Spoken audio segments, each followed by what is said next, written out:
MLA আমাৰ মাঝে সাক্ষাৎ কৰাৰ কাৰণে আহিছে আশা কৰো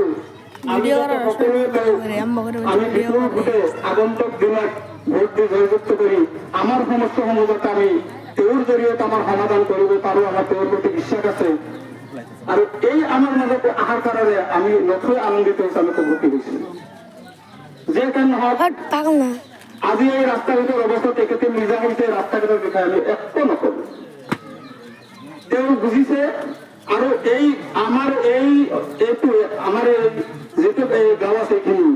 এইখিনি বস্তুৰ পৰা আমাৰ ইয়াৰ উত্তৰে আৰু এটা বস্তু আছে সমান সমান তাৰে পৰা বহুত স্কুল কলেজৰ ছাত্ৰ ছাত্ৰী বাৰিষা দিনত স্কুলত যাব নোৱাৰা হয় ভেৱেদি কিবা কৰি হ'লেও স্কুলত যায় আৰু স্কুলত যাব নোৱাৰা হয় বাৰিষা কালত এই মেডিকেল এল পি স্কুল হাই স্কুল জনীয়া হাই স্কুলত যায় ইফালেও যায় স্কুলত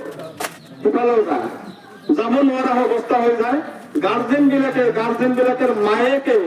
কাপোৰ কানি জিকাই ল'ৰা ছোৱালী বিলাকক নি স্কুলত নি দি থৈ আহিব লগা হয় আৰু আহোঁতেও কাপোৰ কানি জিকাই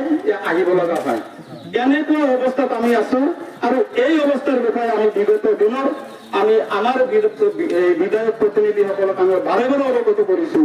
কিন্তু তেওঁলোকে কেৱল এটা কথাই কৈছে আমি কৰি আছো আৰু আজিলৈকে বৰ্তমান এইটো কৰিয়েই আছে কিন্তু শেষ হোৱা নাই এই কাম কৰা কিন্তু শেষ হোৱা নাই তেওঁ কৰি আছে আৰু বিশেষ নকওঁ আজি আৰু এটা সুখৰ বিষয় কি আমাৰ ছাৰে আমাৰ নদীৰ ইহঁতৰ এটা মিটিঙত আহিছিল মিটিঙত অহাৰ কাৰণে মই আৰু আমাৰ যিবিলাক উদ্যোক্তা লৈছিল তেওঁলোকে মোক বাৰে বাৰে ফোন কৰি মাতিছে মই কৈছো যোৱাৰ পিছত তেখেতে ক'লে যে গাগলমাৰী গাঁৱত এখন উপস্বাস্থ্য কেন্দ্ৰ চেংচন হৈ আছে জাগাৰ কাৰণে কিন্তু উপস্বাস্থ্যখন হ'ব পৰা নাই আগতে বেলেগ আছিল তেতিয়াহ'লে ৰাইজৰ বিৰাট উপকাৰ হ'ব ৰাইজৰ তৎক্ষণাত কিছুমান মানুহে মোক আঙুলিয়াই দিলে যে আগতে মাটিখিনি হিচাপ তেওঁই দিছিল এতিয়া নিদিয়া হৈছে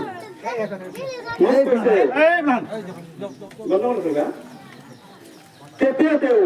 মোক দেখে মোক সাৱটি ধৰিছে যে কৈছে যে ভাইজান মই কৈছো আপুনি মাটিখিনি দিয়ক লগে লগে তাৰে পৰা উঠি আহি মোৰ বাইকত উঠি আহি ক'ত দিছিল কোনখিনিত দিছিল চিকিউৰিটি নোহোৱাকৈ তেওঁ মোৰ লগত আহি ইয়াতে আহিলে অহাৰ পিছত মোক এনেকুৱাকৈ ক'লে যে আপুনি দিব লাগিব মই কৈছো যে আমাৰ গাঁৱৰো কিছু